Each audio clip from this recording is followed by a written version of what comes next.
So today we're going to focus on audiences in endemic countries, and so here we start with a value. Nobody should die from malaria. It damages lives and economic potential. Ending malaria is the right thing to do. We cannot stop now and lose progress. It's our shared responsibility to increase malaria funding through the Global Fund, domestic financing, and private sector partnerships. The barrier breaker here is that it's in the mutual economic interest to eliminate malaria.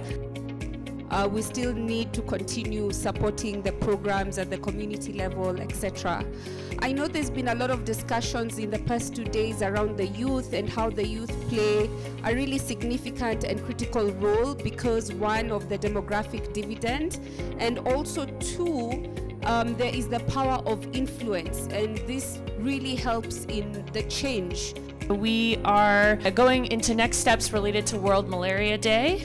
We're going to take the conversations about themes and potential taglines and slogans from this conversation and going to pull those ideas together, think about how we can make it resonate with the audiences that we discussed, and then shortly after that, the collateral with that slogan that you all can tailor and use in your different communities can be shared. Zero